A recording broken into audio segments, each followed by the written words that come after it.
മീനച്ചിലാറിൽ മഴയ്ക്ക് ശേഷം മാലിന്യം അടിഞ്ഞുകൂടിയത് താഴ്ന്ന പ്രദേശങ്ങളിലുള്ള ആളുകളെ ദുരിതത്തിലാക്കുന്നു എന്ന വാർത്ത വരുന്നു. പ്ലാസ്റ്റിക് മാലിന്യം അടക്കം അടിഞ്ഞുകൂടിയത് പുഴയുടെ സ്വാഭാവിക ഒഴുക്കിനും തിരിച്ചടിയായി കഴിഞ്ഞു. പലതവണ ആവശ്യപ്പെട്ട് കഴിഞ്ഞു. പക്ഷേ മാലിന്യം നീക്കാൻ ഒരു നടപടിയും അധികൃതർ സ്വീകരിക്കുന്നില്ല എന്നാണ് ഈ പ്രദേശത്തെ ആളുകൾ നമ്മോട് പറയുന്നത്.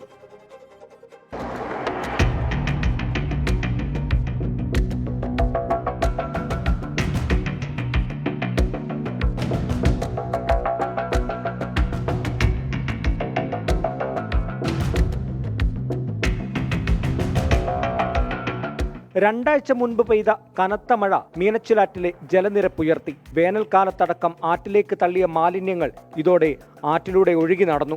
എന്നാൽ മഴ മാറി വെള്ളം താന്നതോടെ ഒഴുകി നടന്ന മാലിന്യങ്ങൾ ഇതുപോലെ പലയിടത്തും കെട്ടിക്കിടക്കുകയാണ്. ഇതിപ്പം മഴ പെയ്ത് കഴിഞ്ഞാൽ കിഴക്കുന്നുള്ള വെള്ളം മുഴുവൻ ഇങ്ങനെ വന്ന് ഈ ഇല്ലിക്കാടോ അതുമായിട്ടൊക്കെയാണ് വരുന്നത്.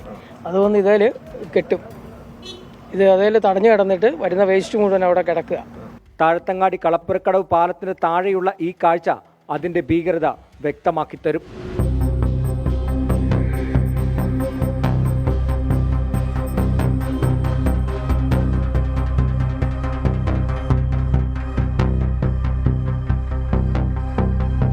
പ്ലാസ്റ്റിക് മാലിന്യം മുതൽ ചത്ത മൃഗങ്ങളുടെ അവശിഷ്ടങ്ങൾ വരെയുണ്ട് ഇവിടെ. മാലിന്യം കുമിഞ്ഞു കൂടിയതോടെ ആറിന്റെ സ്വാഭാവിക ഒഴുക്കും തടസ്സപ്പെട്ടു. ഈ വെള്ളത്തിന്റെ ഫ്ലോയിൽ തടസ്സം ഉണ്ടാകുന്നതോടുകൂടി ഒരു ഭാഗത്ത് വെള്ളം കൂടുകയും ഒരു ഭാഗത്ത് കുറയുകയും ചെയ്യുന്നുണ്ട്. അപ്പോൾ കിഴക്കൻ പ്രദേശത്തുള്ള സ്ഥലങ്ങളിലൊക്കെ വെള്ളം കയറാനുള്ള സാഹചര്യം ഒരു ബെണ്ട് പോലെ ഇപ്പോൾ നിൽക്കുവാണ്. ഇത് മുകളിൽ കാണുന്നതല്ല, ഇതിന്റെ താഴോട്ട് അടിവരെയും ഈ മാലിന്യം നിറഞ്ഞിരിക്കുകയാണ്. ദൈനംദിന ജീവിതത്തിൽ മീനച്ചിലാറിനെ ആശ്രയിക്കുന്നവരാണ് ഇരുകരകളിലുമുള്ളവർ. എന്നാൽ മാലിന്യം കുമിഞ്ഞുകൂടുന്നതോടെ ശുദ്ധജല ലഭ്യത കുറയും. സമീപത്തെ ജലസ്രോതസ്സുകളെയും ഇത് കാര്യമായി ബാധിക്കുന്നുണ്ട്. എല്ലാ ആണ്ടിലും ഇതുപോലെ തന്നെയാണ്. വള്ളംകളി വരുമ്പോൾ ഇത് മാറ്റുള്ളൂ. പശു തൊട്ട് പന്നി പൂച്ച എല്ലാം ചത്ത് കിടന്നിട്ട് അയലക്കാർക്ക് ഭയങ്കര ബുദ്ധിമുട്ടാണ്. മേലാത്തവരൊക്കെ ഒത്തിരി പേര് ഇവിടെ കിടപ്പുണ്ട്. ശ്വാസം മുട്ടലും ഈ ചോർച്ചലും എല്ലാം വരുന്നത്. ഇവിടെ ഈ മാലിന്യങ്ങളുടെ കൂട്ടത്തിൽ ഈ മലവെള്ളം വരുന്ന കൂട്ടത്തിൽ പാമ്പുകൾ ഇഷ്ടംപോലെ വന്നിട്ട് ഈ പറമ്പുകളിലേക്ക് തൊട്ടടുത്ത വീടുകളിലേക്കൊക്കെ കയറുന്ന സാഹചര്യമുണ്ട്. ഇപ്പോഴും അത് നിലനിൽക്കുന്നുണ്ട്.